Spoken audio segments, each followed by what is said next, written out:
We humans have a close bond with wolves, much closer than with almost any other wild animal. After all, sometime in ages past, wolves and humans found it useful to cooperate and form an interspecies pack. And from the wolf, we got the dog. Dogs are awesome, fantastic, wonderful creatures, and we should be eternally grateful to wolves for all they have given us. The kinship we feel with dogs connects us to the wildness of wolves, and to the wildness inside ourselves. It really wasn't very long ago that we ourselves were wild, and our actions on this planet, violence, war, and mayhem, show us we haven't come very far. Yes, we remain partially wild. We remain animals. And no cloak of civilization can hide it. Which is great news for the horror genre, because scary movies tap into this wildness time and again.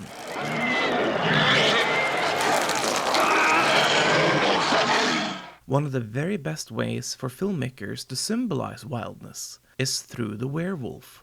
Think about it. Of all the animals out there, all the creatures on this earth, the one beast a human in a story usually turns into is a wolf. Sure, we have examples of humans turning into other creatures, like birds, donkeys, or even frogs. But nothing comes closer to our wild side than wolves, because of the bond we shared with these creatures over the millennia, and the bond we continue to share with them through our ownership of dogs. In 1981, that was particularly evident. While there are many important years in the history of werewolf cinema, they are usually marked by one single significant release that year, like 1913, the year of the first werewolf movie, now sadly a lost film. Or like 1925, the year of Wolf Blood, the earliest surviving film featuring lycanthropy. Or like 1935, the year The Werewolf of London was the first film to feature a bipedal werewolf. Then you have 1941, when Lon Chaney Jr. wore Jack Pierce's iconic Wolfman design, haunting the moors in The Wolfman, firmly cementing the werewolf as one of the classic film monsters.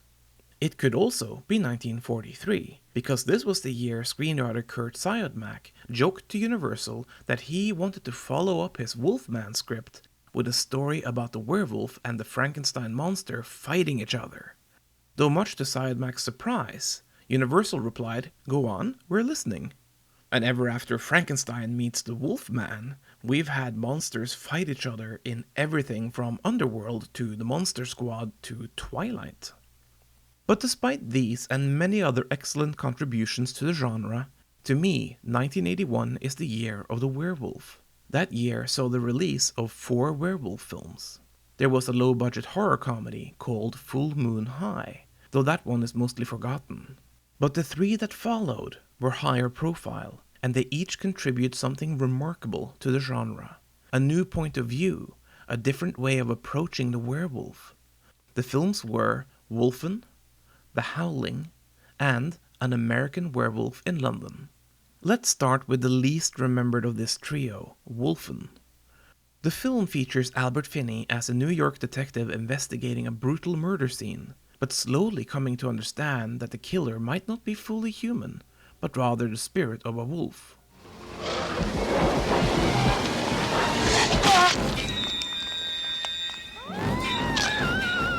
Film critic Roger Ebert claimed Wolfen wasn't actually a werewolf movie, but rather a shapeshifter film based on Native American mythology. However, if we take a deeper look at the werewolf genre, and at werewolf mythology to begin with, we see that this claim is based solely on what werewolf movies are today. But the way artists and storytellers express the idea of lycanthropy has evolved over time. The lore of them had to come from somewhere. In fact, it is found all over, in everything from Ovid's Metamorphoses to medieval romances and fairy tales like Red Riding Hood, and to the shapeshifters in Navajo mythology. While the very first werewolf movie from 1913 is today lost, we do actually know the plot. The film was about a Navajo woman who turns into a wolf to drive out white settlers. Though this is an act of a shapeshifter, she is by the movie still called a werewolf. Granted, this 1913 film likely played fast and loose with Navajo mythology, and it is a fair assumption that the film didn't treat said mythology with respect. But for the filmmakers, there was enough crossover between the werewolf mythology and the Navajo shapeshifter mythology to allow them to intersect. A few years later, when Wolfblood followed, the film didn't feature a wolf transformation with an anthropomorphized werewolf, but rather had the lead character commune with the spirit of a wolf. If we look at the ancient past, to the Roman mythology of Romulus and Remus being suckled by a wolf, allowing them to grow up into the founders of Rome, the connection between man and wolf is spiritual. If we go directly to the source, to Ovid's Metamorphoses, the description in that tale is of Lycaon, who is turned into a wolf by the god Zeus as punishment for having served said god human flesh. This story doesn't feature the contemporary idea of werewolves as a mix between beast and man, but rather a man turned into a wolf. As one of the earliest man-to-wolf stories, it serves as a genesis for werewolf mythology. The bells and whistles, like full moons, silver bullets, and anthropomorphic werewolves, came later. The film Wolfen, thus, in my opinion, very much belongs to the werewolf genre. It just limited itself to following trends predating those set by the early Universal werewolf films. Wolfen instead goes back to the shamanistic ideas of humans that can change into animals. And Wolfen captures this element in an elegant way, making it a compelling member of the pack in the year of the werewolf.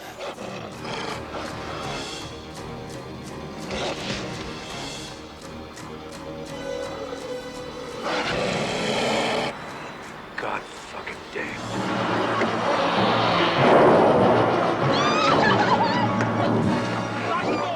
The Howling also did something deeply interesting with werewolf mythology. Like all works from director Joe Dante, the film is highly cine-literate, with several small references both in casting and plot to those werewolf films that preceded it. Several characters are named after werewolf film directors, like George Wagner, which is also the name of the director of 1941's The Wolfman. There's Terry Fisher, who directed the Hammer film Curse of the Werewolf. Charlie Barton, who directed Abbott and Costello Meet Frankenstein, Freddie Francis, who directed Legend of the Werewolf, and Jerry Warren, who directed Face of the Screaming Werewolf. You gotta love that title. And then there's all the cameos from genre stalwarts, including but not limited to Kenneth Tobey, also seen in classic sci-fi fare like The Thing from Another World and It Came from Beneath the Sea. And then there's John Carradine from The Mummy's Ghost and dozens of other horror films. And that's Kevin McCarthy of Invasion of the Body Snatchers fame. Plus there's a whole hell of a lot of other noteworthy appearances and references throughout. But aside from Joe Dante's amusing and enriching dive into genre cinema lore, what truly sets The Howling apart is that unlike the vast majority of previous werewolf films, it doesn't feature a lone werewolf stalking a beautiful girl. No, The Howling features a whole pack of werewolves residing together at the colony. Though the beautiful girl is still there, but happily in more significant performances by Dee Wallace and Belinda Balaski. Dee Wallace plays a journalist investigating a serial killer, creepily played by Robert Picardo. Say it ain't so, Doctor. Picardo's Eddie Quist, however, turns out to be something more than your average killer, and he's actually a part of the colony, who all turn out to be lycanthropes. While Eddie Quist is in the opening scene depicted as the primary threat, the film later on cleverly features a pack of equally dangerous werewolves, living an alternate lifestyle just below the noses of average humans. This is a scary idea, as the heroes are now facing a whole pack of apex predators far more dangerous and insidious than regular humans. And despite the calming presence of Patrick Macnee in the part of Dr. Wagner, these wolves have had it with staying on the leash. No longer are people in control, breeding wolves into loyal dogs. Now, the werewolves are in charge, itching to break out from the shadows, soon able to do what they want, without having to obey human commands. Oh, and it gets worse. The idea of these werewolves being unleashed is further amplified by the revelation that they can change at will, no longer slaves to a lunar cycle. If you like werewolf films, but have yet to see The Howling, check it out. It is a neat, intelligent, and fun take on the werewolf. It's in front of us. You think it's a dog? Oh, shit, what is it?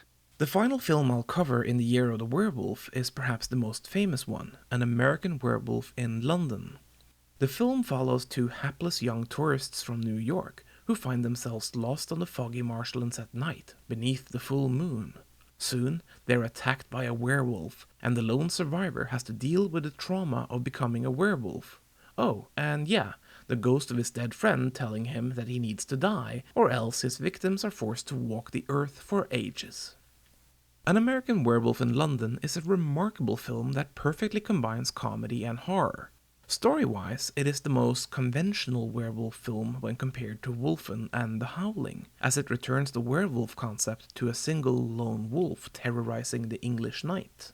So on the surface, it is like many previous werewolf films, but what sets it apart is its innovative and highly modern use of subtext. Lead character David Kessler, played by David Naughton, finds himself isolated and alone.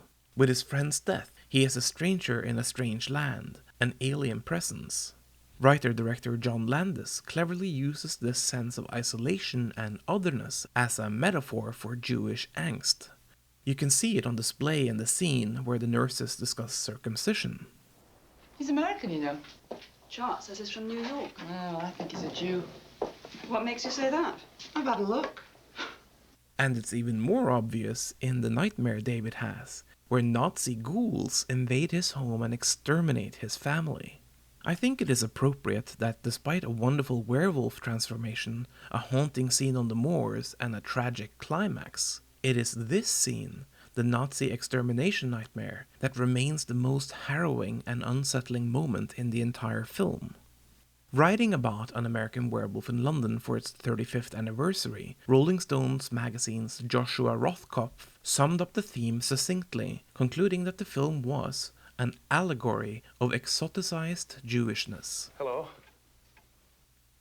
The werewolf genre has always been great with metaphors, standing in for everything from aggressive male sexuality, to feminist issues, to anti-yuppie lifestyles. Common to all werewolf films is that they feature mankind's link to his or her wild side, to the past where we were predators, to back when we were animals. But these three films, Wolfen, The Howling, and An American Werewolf in London, as well as other werewolf films in the years before and after, they showed us that the werewolf is more than just a beast, more than just a connection to our wild side. They were also catalysts for deeper allegories of the human condition, be they spiritual, or societal, or isolational. My name is Wolfcraft, so it stands to reason I would eventually cover werewolves. It's in the name. You've been watching History of Horror. If you liked the episode, I'd sure appreciate a like, share, and subscribe. Join me next time for episode 13, Paint a Grim Picture, about art in horror cinema. Also, if you want to check out some of my other works, I'm an author. My science fiction novel God of Desolation is currently available on Amazon, and my upcoming mystery novel Richly Drawn is available for pre-order on inkshares.com. Thanks a plenty.